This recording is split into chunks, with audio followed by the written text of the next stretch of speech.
Pertama, saya diancam Bestam.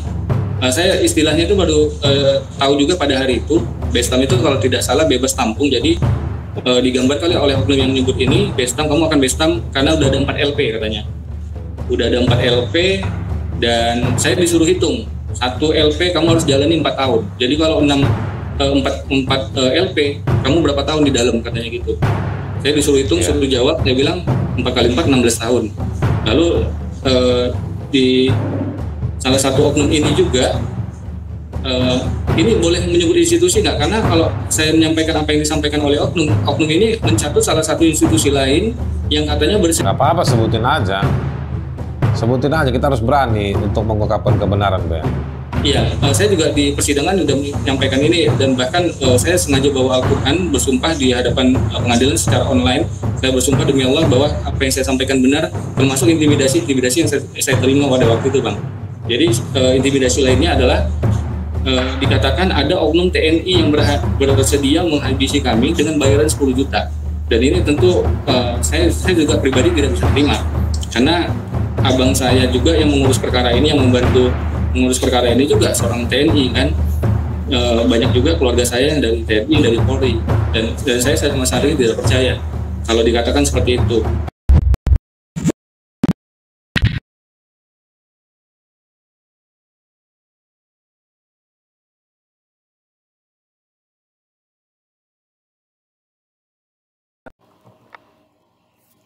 Selamat pagi rekan-rekan.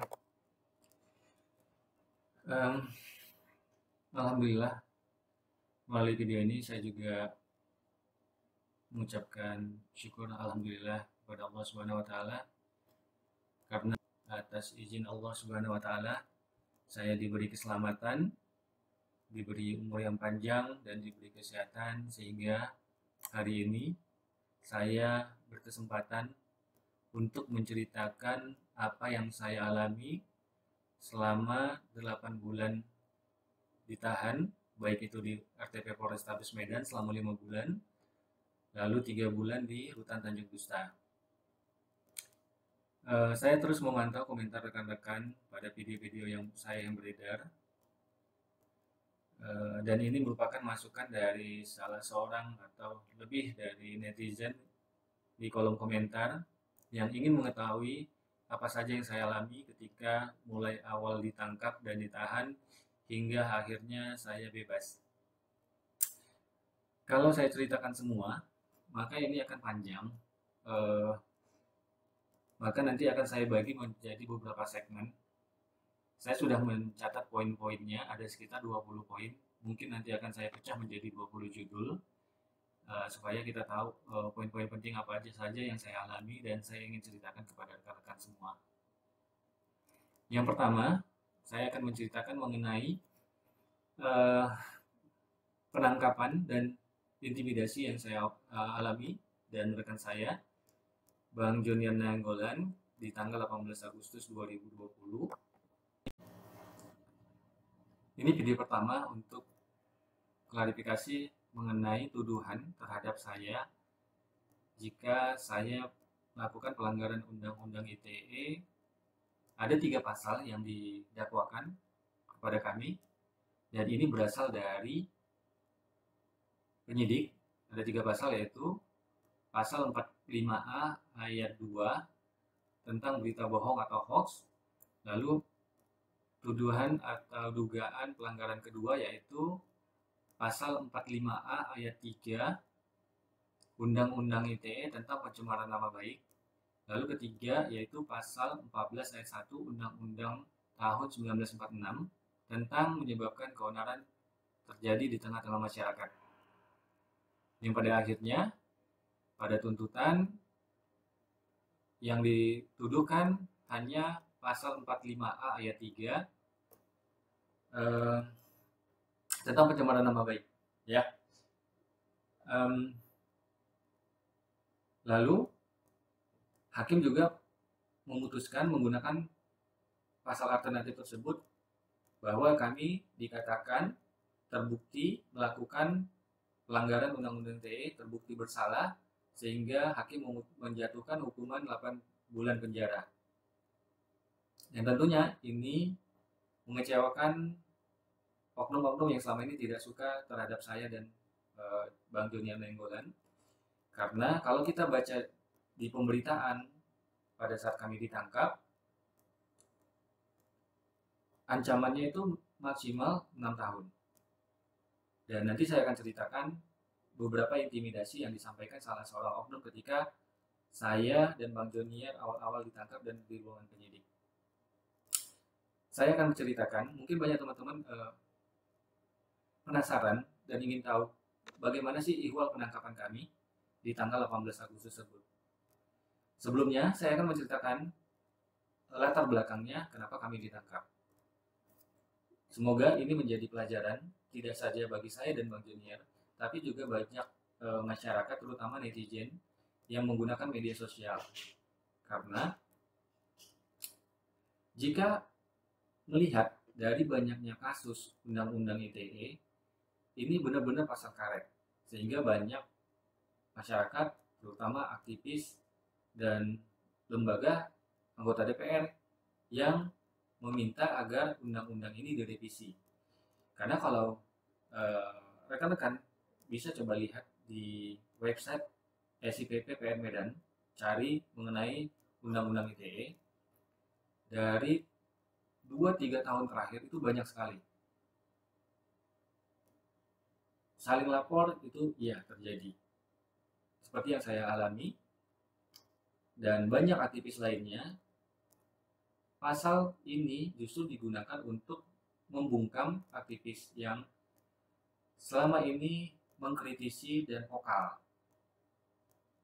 Pasal ini digunakan sebagai senjata.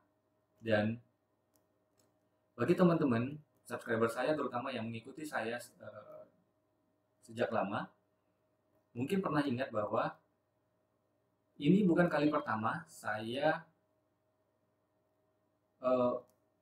mendapatkan upaya kriminalisasi menggunakan pasal pencemaran nama baik. Pertama kali pernah hampir terjadi, teman-teman mungkin ingat, nanti saya coba tunjukkan videonya. Terjadi ketika saya membongkar praktek pungli di Taman Makam Pahlawan Palembang. Itu terjadi sekitar April 2018.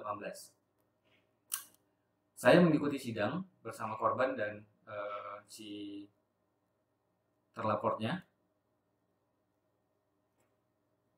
Dan saya melihat langsung dan mengalami langsung persidangan tersebut karena saya dihadirkan sebagai saksi.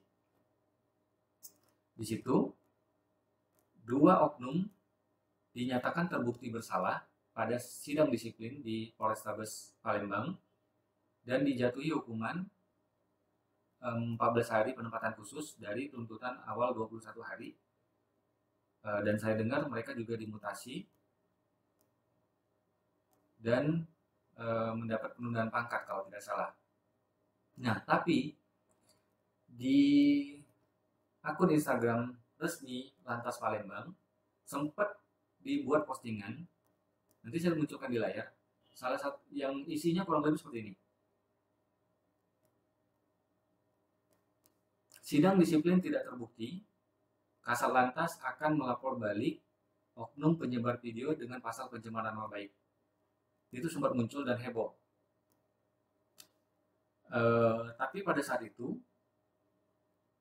banyak komentar dari masyarakat netizen di akun Instagram Lantas Palembang mempertanyakan dasar pelaporan tersebut karena sidangnya terbukti gitu. Karena banyaknya respon dari masyarakat yang membela saya, akhirnya postingan tersebut dihapus, rekan-rekan. Tapi banyak jejak digital yang berhasil kami selamatkan dari akun-akun publik di Palembang maupun dari media cetak dan online. Media online. Saya masih simpan. Walaupun dihapus, tapi kita sudah simpan. Saya akan tampilkan nanti dan saya punya video khusus. Jadi sebenarnya itu awal saya hampir dikriminalisasi menggunakan pasal pencemaran nama baik. Dan sayangnya oknum, terutama admin dari akun Instagram resmi tersebut sampai hari ini tidak ditindak. Padahal jelas-jelas menyebarkan berita bohong atau hoax. Berbeda dengan hasil sidang disiplin pada saat itu yang memang terbukti dikatakan tidak terbukti. Lalu ada juga upaya dari kita tidak tahu siapa, tapi yang jelas saya lupa bulannya, tapi terjadi di tahun 2018 ada 3 kali upaya mereset atau menghack password akun Instagram saya. Kalau tidak salah terjadi 3 kali, pukul 1, pukul 2 pagi, pukul 3 pagi. Saya ada buat videonya untuk jaga-jaga siapa tahu terjadi, dan saya sudah menceritakannya melalui channel YouTube saya. Jadi ada oknum yang berupaya menghack akun Instagram saya. Kita tidak tahu dengan maksud tujuan apa, tapi yang jelas bukan tujuan yang baik ya kalau ingin mencuri akun media sosial orang lain. Alhamdulillah tidak berhasil, alhamdulillah selamat dan tidak terjadi. Nah, hingga akhirnya Agustus 2020 saya ditahan tanpa pemanggilan, langsung ditangkap, ditahan, dan dijatuhkan hukuman 8 bulan penjara dengan tuduhan yang sebenarnya tidak terbukti. Saya akan ceritakan di sini. Video tersebut terjadi tanggal 11 Agustus 2020. Rekan-rekan masih bisa melihatnya di channel YouTube Johnny Ernest Pekan. Kronologisnya seperti ini. Pada saat itu, kalau tidak salah hari Selasa ya, Selasa atau Senin, saya lupa. Saya akan coba cek dulu teman-teman. Agustus 2020, tanggal 11 itu benar ya, hari Selasa. Sekitar pukul 6.30 pagi ya, setengah 7 pagi, saya dihubungi oleh rekan saya, Bang Joniar. Beliau menyampaikan melalui telepon waktu itu, kalau tidak salah melalui voice call di WhatsApp ya. Beliau menyampaikan bahwa beliau melihat mobil-mobil yang dicurigai ada yang janggal nih pada plat nopol yang digunakan di sekitaran Samsat katanya. Dia nelpon saya pukul setengah 7 pagi, lalu meminta saya untuk datang. Pada saat itu saya sedang siap-siap untuk pergi berangkat ke kantor ya. Oke, akhirnya saya setujui, saya akan langsung berangkat. Dan perkiraan saya akan sampai jam 7 karena jam 8 saya harus segera ada di kantor. Karena waktu itu ada kegiatan dan saya harus tiba sebelum jam 8 pagi. Lalu ketika sampai di sana, Bang Joniar sudah sampai duluan. Lalu ketemu saya. Lalu kami melakukan video intro ya, video intro di seberang Samsat Putri Hijau. Mendapat laporan dari Bang Joniar, langsung kita tes. Jadi di seberang Samsat Putri Hijau itu, bagi teman-teman yang ada di Medan, mungkin bisa membayangkan ya, di depan Samsat Jalan Putri Hijau itu, di seberangnya kan banyak yang parkir tuh. Banyak kendaraan parkir, mobil ya. Nah, langsung kita cek. Pada saat itu kami melihat mobil yang pertama kami cek ada yaitu Honda SRT BK81P kalau tidak salah, yang sering kali kami lihat. Saya juga sering lihat karena saya selalu lewat tol Amplas kalau mau ke kantor distributor saya di Tanjung Mulia. Itu sering ada di sebelum flyover Amplas. Nah, kita cek menggunakan satu, website iSamsat BP2RD Provinsi Sumut. Kedua, menggunakan USSD, menggunakan kartu Telkomsel. Dan ini merupakan hasil MOU antara Polda Sumut dengan Telkomsel. Ini perlu saya sampaikan ke rekan-rekan bahwa dua aplikasi ini resmi. USSD ini hanya 2 Polda yang ada MOU dengan Telkomsel, sehingga bisa mengecek pajak dengan mendial bintang 368 bintang 117 pagar. Dan nanti akan masuk juga SMS dan ada biaya 1.000 per SMS kalau tidak salah. Nah, menggunakan dua aplikasi itu ternyata mobil tersebut muncullah di layar, pada saat itu handphone Bang Jo digunakan untuk live streaming, sedangkan handphone saya gunakan untuk membuka dua aplikasi ini, teman-teman. Bisa kita lihat di videonya ya. Lalu muncul sekitar 15 jutaan. Dan di sini jelas-jelas saya berpikir ini nunggak, karena untuk mobil tersebut pajak 1 tahun tidak mungkin sampai 15 juta. Perkiraan saya itu lebih dari 1 tahun. Dan jelas-jelas kami juga mengatakan nunggak terhadap mobil tersebut. Lalu mobil kedua yang kami cek yaitu mobil CRV.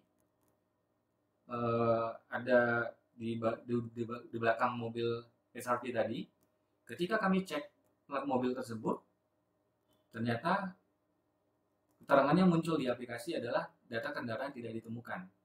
Inilah yang kami duga bodong, karena menurut pemahaman kami, jika di aplikasi tidak muncul, maka nopol kendaraan tersebut tidak terdaftar di database Samsat.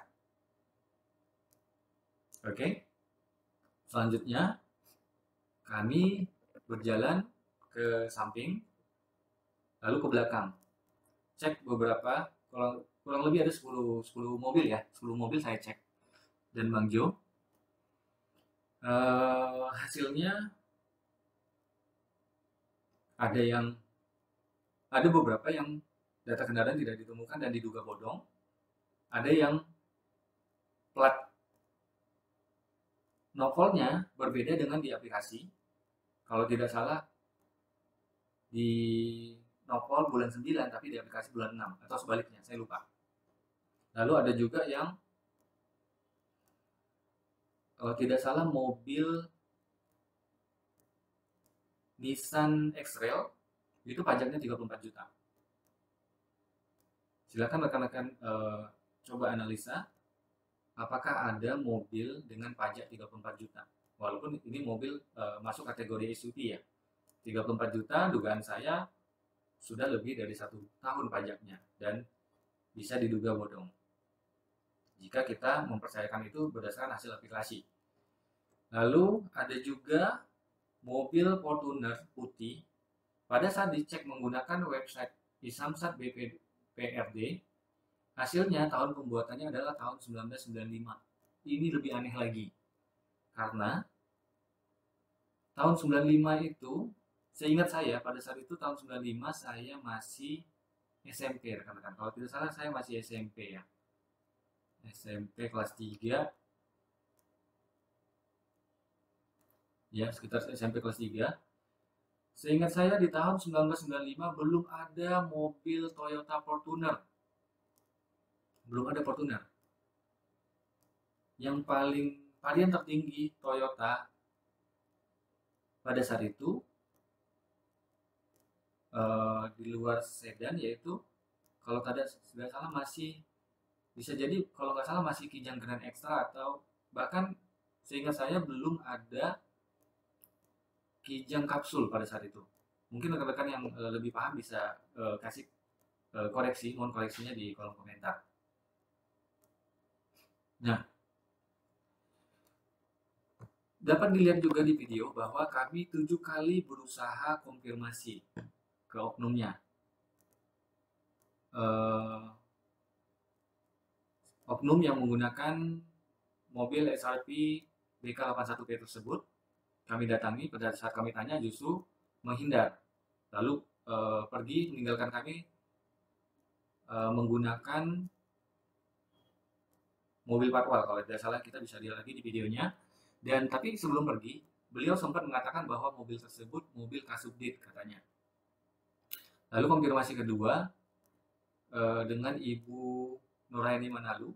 Ibu ini sebelumnya kami pernah ketemu di Simpang Pondok Kelapa dan sempat berbincang-bincang juga mengenai mobil bodong. Pada saat mau dihampiri dan Bang Jos sempat meminta waktu beliau untuk konfirmasi. Istilahnya Bang Jo waktu itu penanyaan katanya, tapi si ibu terkesan terburu-buru akhirnya meninggalkan kami tanpa sebelum sempat kami konfirmasi. Lalu usaha ketiga konfirmasi yaitu terhadap mobil atau pengguna mobil Honda Jazz BK1212JG. Nanti saya juga bisa tunjukkan ada 2 kali saya sempat mengatakan, yuk konfirmasi yuk langsung ke orangnya. Ada 2 kali. Tapi tidak berhasil karena pada saat itu ketika saya ajak melakukan konfirmasi ke Bang Jo, Bang Jo buru-buru. Maaf, pada saat itu Bang Jo kalau tidak salah minta saya untuk mengecek menggunakan aplikasi yang menggunakan USSD karena berdasarkan website Samsat di situ terlihat pajaknya 3,9 juta. Lalu Bang Jo pada saat saya ajak untuk melakukan konfirmasi ke oknum tersebut, Bang Jo minta saya untuk cek lagi dengan USSD. Hingga akhirnya kami minggir terlebih dahulu, baru selesai cek, tiba-tiba oknumnya masuk mobil dan kami gagal melakukan konfirmasi. Lalu usaha keempat konfirmasi yaitu terhadap Bapak Dirlantas ya, Kombes Wibowo. Di video jelas-jelas saya bilang akan menjumpai beliau untuk melakukan konfirmasi. Berikutnya konfirmasi ke itu yang ke 1, 2, 3, 4 ke Ibda Nanang. Itu yang berhasil ya. Ada beberapa sempat terjadi perdebatan dengan Ibda Nanang dan beliau juga upload di channel YouTube-nya Nanang Kusumo Production.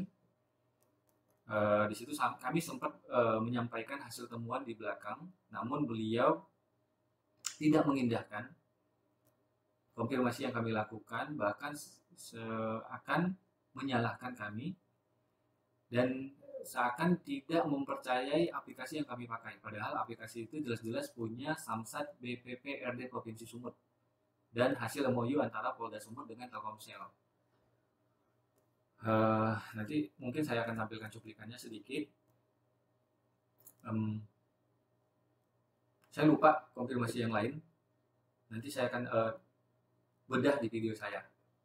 Begitu teman-teman. Jadi konfirmasi itu ada, kami lakukan konfirmasi. Nah, hingga akhirnya setelah berdebat dengan Ibda Nanang, kami tidak berhasil ketemu Bapak Kombes Wibowo, Bapak Dirlantas, karena sudah jam 8 dan saya harus segera ke kantor. Ya sudah, akhirnya kita sudahi perdebatan dengan Bapak Ibda Nanang dan kami keluar dari Samsat. Kami berpisah, saya langsung menuju ke kantor.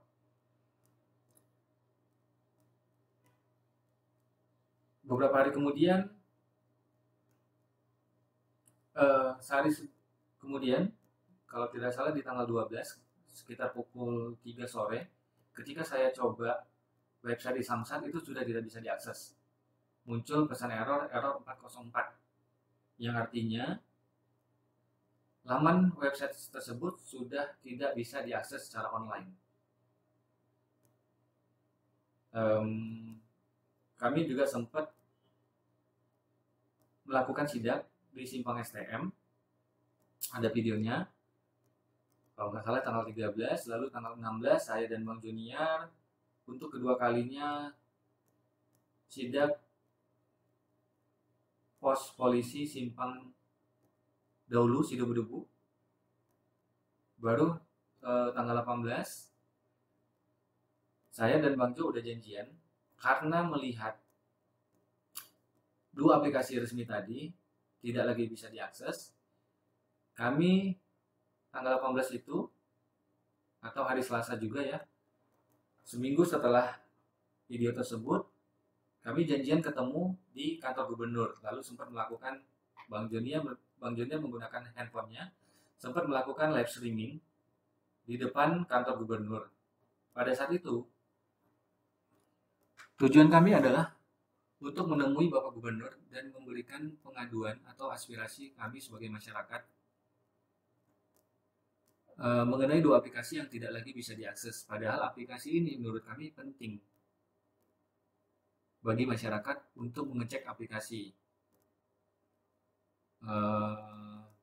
Ternyata pagi itu ketika kami kami gunakan untuk cek mobil yang terparkir di sana, ternyata website di Samsat sudah bisa diakses. Tidak bisa diakses, masih tidak bisa diakses ya untuk website di Samsatnya. Sedangkan USSD bintang 368 bintang 117 menggunakan kartu Telkomsel itu sudah bisa. Em, Kami lalu menjumpai bagian protokoler, menyatakan ingin menjumpai Bapak Gubernur pada saat itu, namun sayangnya Pak Gubernur sedang tidak ada di tempat. Informasinya beliau sedang keluar kota, kalau tidak salah ke Tanah Karo katanya. Akhirnya kami gagal, lalu kami melakukan konfirmasi ke BPPRD Provinsi Sumut yang ada di Jalan SM Raja. Sampai di sana ternyata kepala BPPRD pada saat itu saya cek di Google, kepala BPPRD-nya adalah Bapak Ariswan, dan saya sempat di depan Wisu pinjam rental mengetik surat untuk menemui beliau. Tapi karena tidak sempat ketemu, akhirnya waktu itu informasinya beliau tidak berkantor di sana. Akhirnya gagal ketemu juga. Surat itu masih saya simpan, teman-teman. Lalu sekitar pukul 9 pagi ya. Lalu berikutnya saya dan Bang Joniar ke Ombudsman RI perwakilan Sumut. Kami sempat ketemu dengan pegawai di Ombudsman RI dan menyampaikan mengenai pengaduan publik ini terkait aplikasi tersebut. Dan sempat melakukan rekaman video di depan kantor Ombudsman RI. Namun videonya itu masih tersimpan di HP saya. Dan HP saya diperintahkan oleh hakim untuk dimusnahkan. Jadi video itu tidak sempat saya share. Begitupun dengan video-video lainnya yang belum sempat saya copy ya. Nah,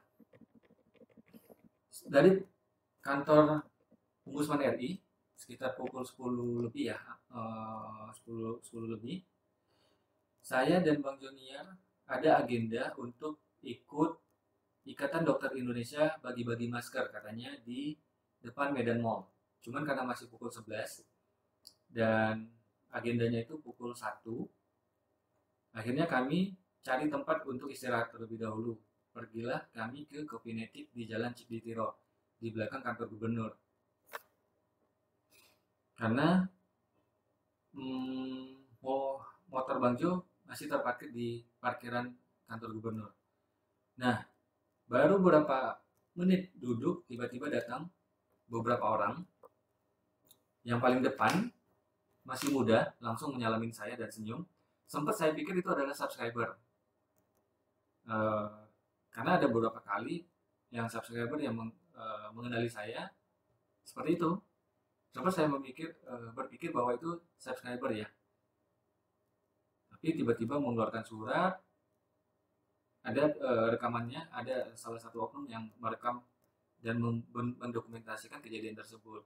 Ternyata beliau memperkenalkan diri sebagai Kanit Reskrim dari Polrestabes Medan, menunjukkan surat penangkapan dan surat penahanan. Ada LP juga dari Aibtu Johansen Ginting. Jadi kami langsung ditahan, langsung ditangkap, langsung dibawa ke Polrestabes Medan tanpa surat pemanggilan terlebih dahulu.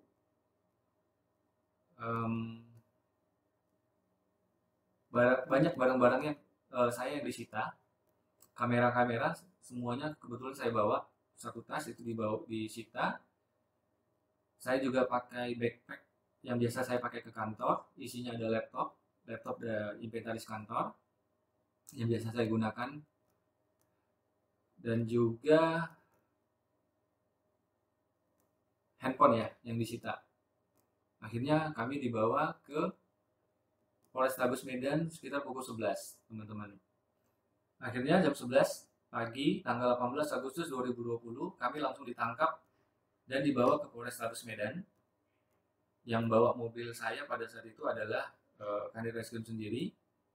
Begitu sampai di sana, di Polrestabes Medan, saya bawa 2 tas saya ke ruangan reskrim. Kami diarahkan ke sana, digiring ke sana. Sedangkan mobil saya sudah di tangan oknum ya. Lalu di ruangan penyidik kami dijelaskan mengenai dugaan pelanggaran 3 pasal tersebut. berita bohong hoax atau hoax, pencemaran nama baik, dan menyebabkan keonaran terjadi di tengah-tengah masyarakat atas LP Aibtu Johansen Ginting. Kalau teman-teman sempat membaca pemberitaannya atau beritanya di beberapa media TV, Aibtu Johansen Ginting keberatan dan merasa malu karena dikatakan mobilnya menunggak pajak. Karena itu dia dan keluarganya merasa malu dan melaporkan kami atas pencemaran nama baik, berita bohong hoax, dan menyebabkan keonaran terjadi di tengah-tengah masyarakat. Untuk teman-teman ketahui, 3 pasal ini umumnya dipakai untuk aktivis yang kritis, yang vokal. Ini pasal-pasal yang umum terjadi.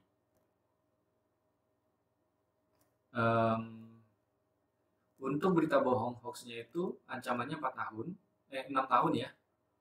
Lalu untuk pencemaran nama baik itu ancamannya 4 tahun, sedangkan untuk menyebabkan keonaran terjadi di tengah-tengah masyarakat itu ancamannya 10 tahun, teman-teman. Ya, dan menurut saya ini sangat dipaksakan. Saya pada saat itu benar-benar merasa bingung, ini yang menjadi masalah apa sih gitu kan. Saya tidak diberi kesempatan untuk melihat kembali video tersebut. Sebenarnya saya salah di mana? Benarkah saya mengatakan nunggak? Sehingga saya tidak pernah mengatakan menunggak. Dan beberapa bulan kemudian baru saya bisa melihat ternyata saya sama sekali tidak mengatakan menunggak. Dan keluarga saya juga mengecek aplikasi video tersebut. Di video itu dari awal sampai akhir, part 1 dan part 2, di video yang dilaporkan yaitu videonya dari live streamingnya Bang Joniar, tidak ada kata-kata menunggak yang saya keluarkan dari mulut saya terhadap mobil Honda Jazz BK 1212 JG. Cuman nanti saya akan juga ceritakan BAP saya direkayasa, teman-teman. Saya sama sekali tidak diminta keterangan terhadap 30 pertanyaan di BAP tersebut. BAP saya tersebut merupakan copy paste atau duplikat dari BAP Bang Joniar Nainggolan. Cuman diganti subjeknya aja. Diganti saya diganti nama. Dan itu saya buktikan di pengadilan. BAP Joniar Nainggolan pun beberapa itu dicabut sama Bang Joniar, itu kalau tidak salah di poin 15, poin 18, poin 19 terkait konfirmasi, terkait izin. Lalu ada di poin 23 juga, di situ di menit 0225 disebutkan di situ BK 1212 JG 3,7 juta nunggak. Padahal dan disebutkan di situ yang mengatakan itu adalah saya. Padahal di video itu yang mengatakan itu adalah nunggaknya Bang Joniar. Jadi saya tampilkan. Jadi pada saat itu Bang Jo minta saya cek menggunakan aplikasi. Saya buka tuh website Isamsat BPPRD. Saya masukkan BK 1212 JG. Lalu muncullah aplikasinya. Saya bacakan aplikasinya. BK 1212 JG 3,7 juta. Lalu ditimpali sama Bang Joniar. Suaranya beda loh, suara saya dengan Bang Joniar. 3,7 juta, saya bilang gitu. Oh, nunggak ya? Itu kata-kata Bang Joniar. Tapi di BAP-nya Bang Joniar dan BAP saya itu direkayasa. Dibuat saya mengatakan itu. Padahal saya sama sekali tidak pernah sekalipun mengatakan menunggak. Dan saya di persidangan pada saat keterangan terdakwa, saya sengaja bawa Al-Quran, saya pinjam dari Masjid Rutan, dan saya bersumpah. Pada sidang online itu saya bersumpah dengan nama Allah. Saya pegang Al-Quran, saya mengatakan saya tidak pernah mengatakan nunggak. Saya mengatakan semua yang ingin saya sampaikan itu adalah benar apa adanya. Saya hanya membacakan aplikasi. Apakah membacakan aplikasi resmi milik pemerintah itu sebuah tindak pidana? Sehingga akhirnya handphone saya disita dan tidak kembalikan dan katanya akan dimusnahkan. Padahal di situ banyak bukti yang bisa diselamatkan. Kembali ke pengalaman saya tadi, sekitar pukul 5 sore, kami didatangi banyak sekali oknum ke ruangan penyidik. Saya tidak ingat jumlahnya, tapi ada 3 orang yang saya kenal. Salah satunya, kalau tidak salah, eh, cuma 1 orang itu pakai seragam, kalau tidak salah ya. Bapak Kasat Lantas Polrestabes Medan, AKBP Sony Siregar. Saya tidak pernah ketemu beliau sebelumnya di luar. Itu kali pertama saya ketemu beliau. Saya hanya sempat melihat beliau di beberapa videonya Bang Jonier ya. Lalu yang saya kenal yang lain yaitu si pelapor Aibtu Johansen Ginting. Saya tahu di situ bahwa beliau si pelapornya. Lalu yang lain yaitu Ibda Nanang. Beliau sempat marah-marah di depan saya, dan ada dokumentasinya dilakukan, kalau tidak salah ada 2 oknum yang merekam kejadian di dalam ruang penyidik tersebut. Di situ kami mendapatkan intimidasi secara verbal, dan pada kesempatan ini saya akan jelaskan. Saya berani bersumpah apa yang akan saya katakan ini adalah yang sebenarnya. Wallahi, apa yang saya katakan sebenarnya adalah yang terjadi sebenarnya pada hari itu. Kami mendapatkan intimidasi. Saya akan tunjukkan posisi saya dan Bang Junior pada saat itu dari beberapa rekaman yang di-share oleh kita tidak tahu siapa. Beberapa intimidasi yang kami dapatkan yaitu teman-teman, Pak Kasat Lantas menyampaikan bahwa kami akan dibestam. Bagi teman-teman yang tahu, mungkin artinya adalah bebas tampung atau bebas tambah, saya juga kurang jelas. Jadi katanya kami akan bestam 4 kali. Karena sudah ada 4 LP terhadap kami. Lalu saya disuruh hitung. Minimal 1 LP katanya 4 tahun ancamannya. 4 tahun. Ancamannya 41 LP. Lalu dia suruh hitung saya. Coba kamu hitung katanya. Kalau 4 kali bestam berapa tahun kau di penjara, katanya seperti itu. Kurang lebih seperti itu ya. Lalu saya jawab 16 tahun. Ini luar biasa. Jadi katanya pada hari itu sudah ada 4 LP yang melaporkan kami. 4 laporan polisi. Nanti pada video kesekian saya akan menjelaskan 2 LP yang lain yang berhasil kami dapatkan informasinya dan terkait video yang mana, teman-teman. Sedangkan yang lainnya kita belum tahu. Dan belakangan pada saat salah seorang abang saya, keluarga saya, beliau seorang perwira TNI berpangkat kolonel, bersama istri, saya tidak ingat tanggalnya karena saya di dalam.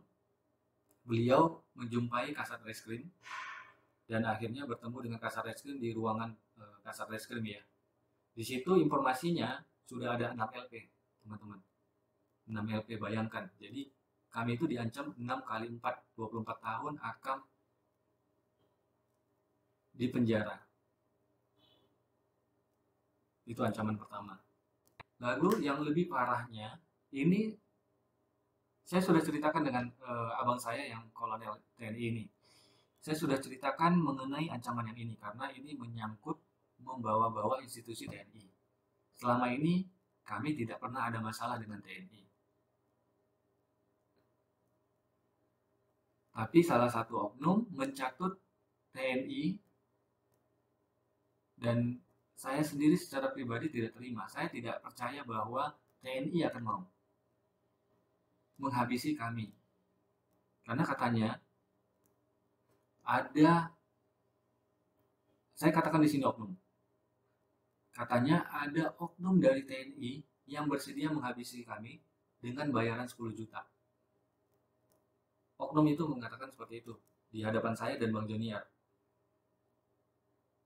Menghabisi nyawa kami dengan bayaran 10 juta.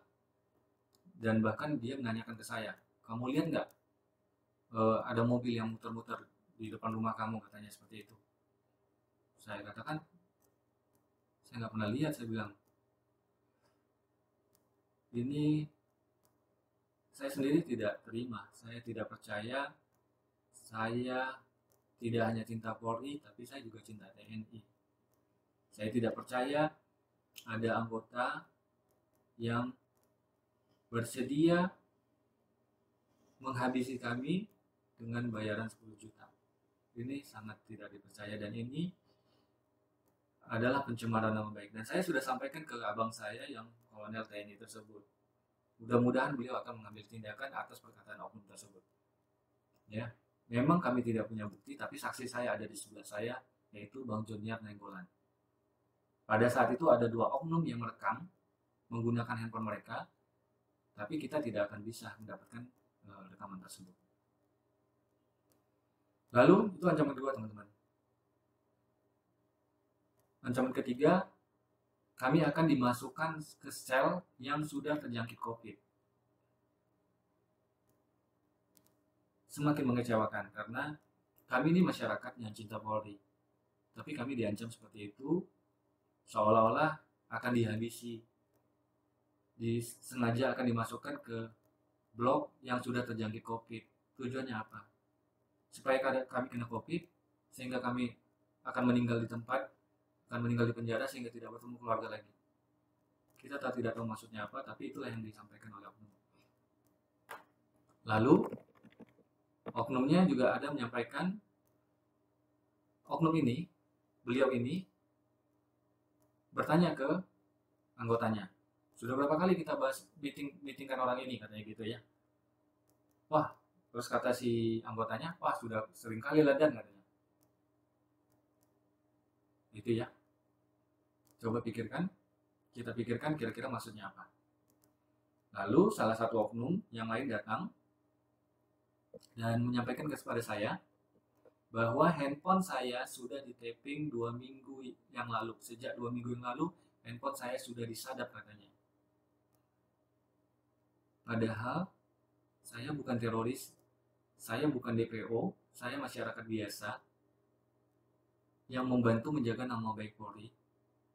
Tapi handphone saya sudah di-tapping, katanya, sudah disadap. Kira-kira maksudnya apa? Itulah beberapa ancaman yang kami dapatkan. Dan saya menganggap ini sebagai skenario buruk yang sudah disiapkan untuk saya untuk membungkam kami selaku aktivis, karena selama ini aktif membantu Propam Polri dalam mengungkap kasus-kasus pungli dan razia ilegal yang sangat merugikan masyarakat. Dan terakhir, berusaha mengungkap banyaknya kendaraan yang menunggak pajak dan diduga bodong yang beredar. Lalu, sekitar pukul 9 malam, karena saya tidak berhasil menghadirkan PH saya, akhirnya saya menggunakan PH-nya Bang Joniar. Waktu itu ada Bang Jan Murado, SH, dan Bang Pendi Wah, SH. Karena saya tidak punya PH, saya gabung dengan beliau, langsung ditandatangani surat kuasa khusus di situ, dan mulailah di BAP jam 9 malam.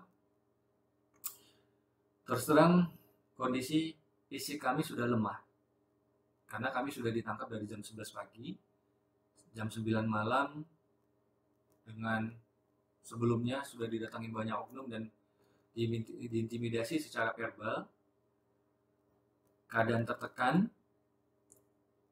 Akhirnya kami di BAP. Yang pertama yang di BAP adalah Bang Joniar, 30 pertanyaan.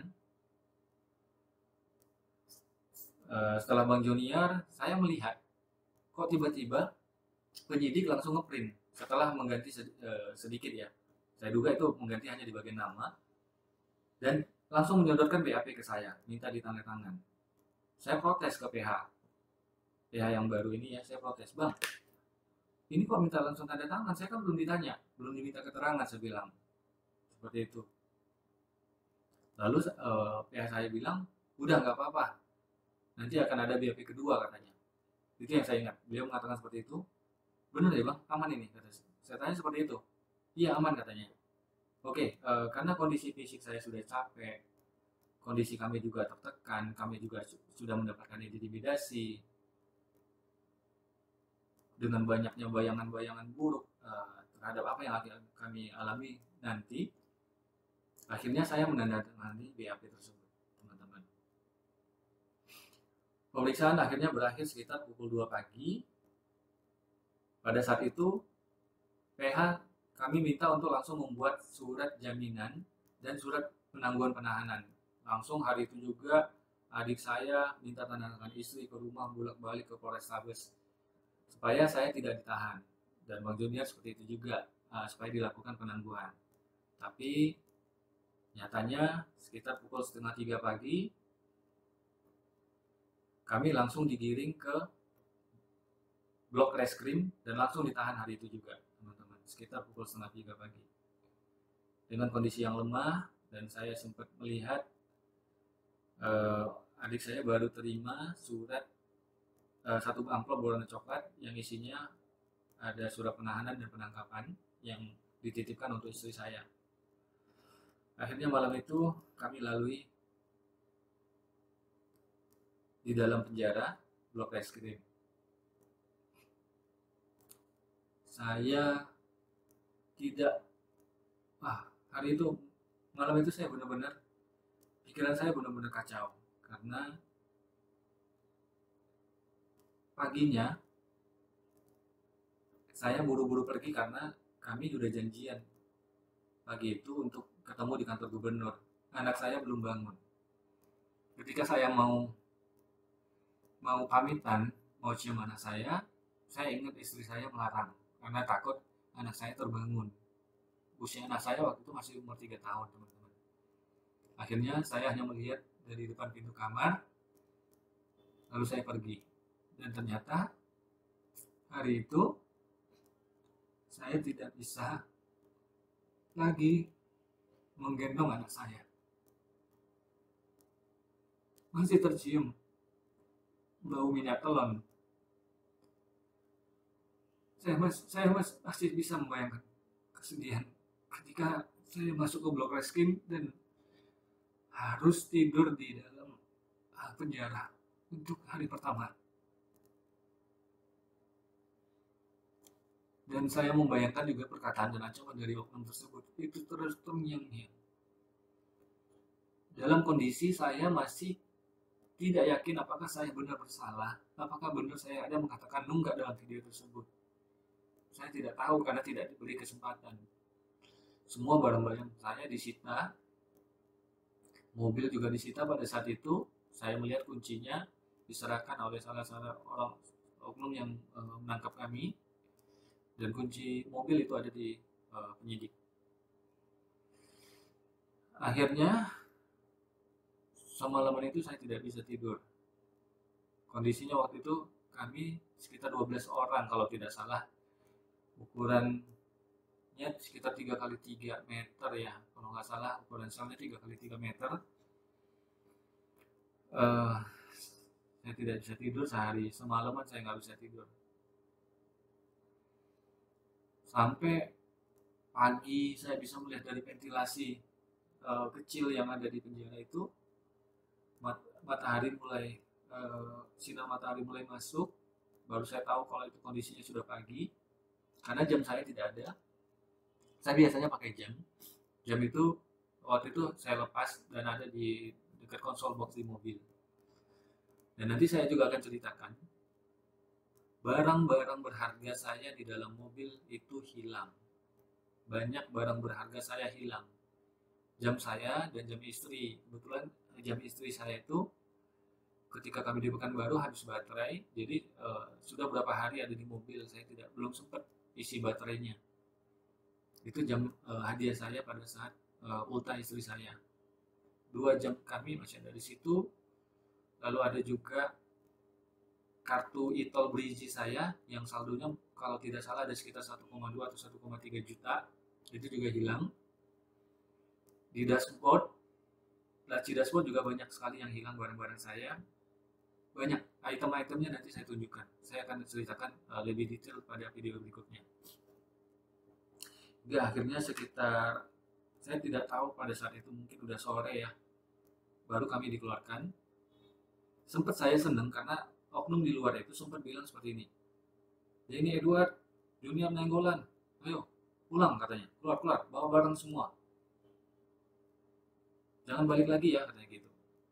Saya sempat senang, saya pikir alhamdulillah berarti penangguhan penahanan disetujui, jadi saya bisa pulang. Pada saat keluar saya sempat berpapasan dengan istri saya, tapi saya tidak punya kesempatan untuk mendekati istri saya. Kami lalu dibawa ke belakang. Saya berpikir pada saat itu untuk mempersiapkan kepulangan saya. Ternyata begitu di belakang barulah kami menyadari bahwa kami digiring ke RTP yang ada di belakang dan langsung diserah terimakan ke sipir yang jaga pada saat itu. Di situ langsung saya kaget, Bang Jonnya juga kaget. Ternyata kami kena prank. Ternyata kami tidak pulang, tapi diserah terimakan ke blok penjara. Jadi sekitar 4:30 kami langsung digiring ke blok, dipisahkan, saya ke blok D, Bang Jonnya di blok C.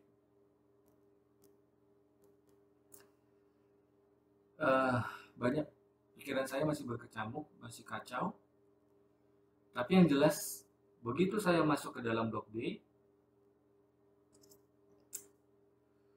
saya langsung disambut salah seorang napi. Ini pengalaman saya teman-teman, pengalaman saya pertama kali di penjara. Langsung di blok, langsung disambut, langsung ditanya-tanya. Saya yang menggunakan baju dan celana yang menempel di badan, lalu saya dibawa ke kamar di belakang, melewati banyak tahanan-tahanan lain. Lalu di situ napi ini menjelaskan bahwa saya harus bayar uang kebersamaan 2 juta. Lalu saya diserahkan HP, handphone, waktu itu handphone kecil Nokia kalau tidak salah. Lalu saya disuruh telepon keluarga saya untuk transfer, nanti dikasih nomor rekeningnya. Akhirnya saya telepon istri. Saya tidak tahu pada saat itu, tapi saya pikir dia menjelaskan bahwa ini uang untuk uang kebersamaan, beli air segala macam katanya. Saya tidak tahu apakah ini resmi atau tidak, tapi yang jelas dia minta 2 juta dan harus ada hari itu juga. Akhirnya saya telepon istri dan minta ditransfer 2 juta. Bukti transfernya ada. Dan itu bukan sekali. Besoknya seperti itu lagi. Banyak alasan si oknum ini. Dia ini bukan kablok, bukan palkam, bukan buser. Tapi memang kayaknya dia bertugas memeras bebek baru ya, meminta uang kebersamaan dan segala macam. Bebek baru ini adalah tahanan baru yang baru masuk teman-teman. Jadi saya bebek baru. Hari itu juga langsung ditransfer istri. Saya diajak tidur tidak jauh dari pintu kereng. Besoknya atau saya tidak ingat atau 2 hari kemudian saya diminta lagi, kalau tidak salah 1 juta dalam bentuk uang, 500.000 dalam bentuk pulsa. Karena katanya di situ si napi ini bilang kalau saya dititipkan oknum polisi di sana untuk jangan dikasih enak. Dan saya suruh tidur WC, nggak boleh tidur, nggak boleh dikasih enak. Jadi kalau saya nggak mau tidur di WC, dia sempat menunjukkan saya ke belakang. Waktu itu ada 3 orang yang posisinya berdiri. Saya kaget niatnya. Berarti nggak bisa tidur dong kalau berdiri, kondisi di belakang gelap, kotor, bau, karena di persis di sebelah WC. Karena saya tidak mau diperlakukan seperti itu, saya telepon keluarga saya. Dan itu terjadi terus-menerus. Hingga akhirnya mungkin ada hampir sekitar 12 juta ya. Tapi cuman kita cuma punya bukti-buktinya itu yang tersimpan itu ada sekitar 11 jutaan. Dan ini yang sudah diceritakan istri saya di podcastnya Bang Aris Asa di channel YouTube-nya beliau. Sorry teman-teman, suara saya sudah agak habis karena udah hampir 1 jam ya saya menjelaskan ini, dan ini baru di video pertama. Karena kondisi kita saat ini lagi sedang menjalankan ibadah puasa dan mungkin sampai seminggu lagi kita akan merayakan Idul Fitri. Ya itulah yang saya alami. Untuk pengalaman penyiksaan, pemerasan yang terjadi secara detail akan saya ceritakan di video berikutnya.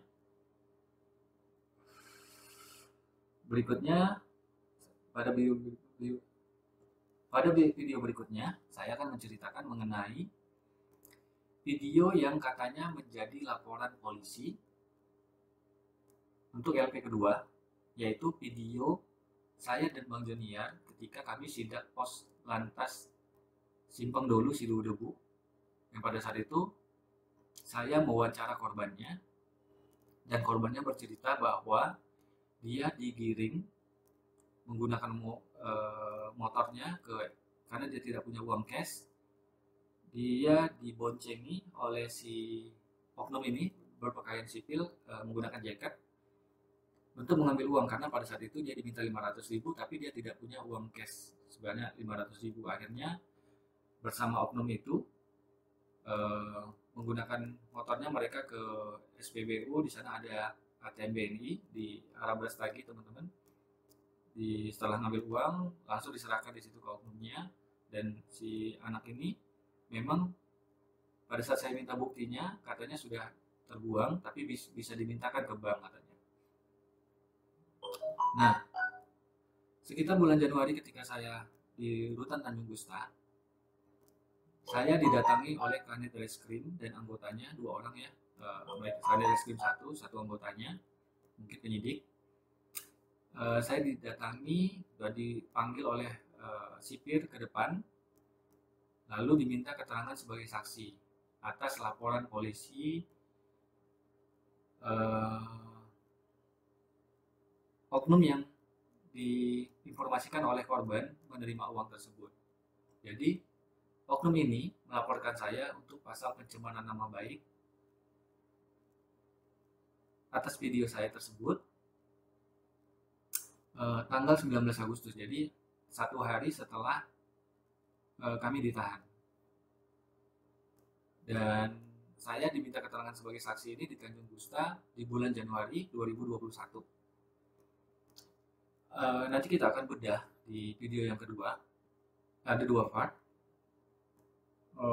mengenai video tersebut.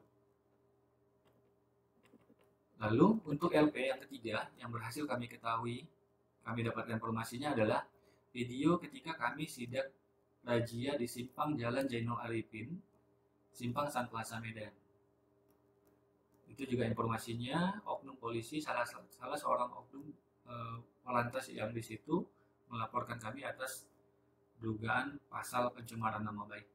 Inilah yang ini menjadi bukti bahwa pasal Undang-Undang ITE ini adalah benar-benar pasal karet.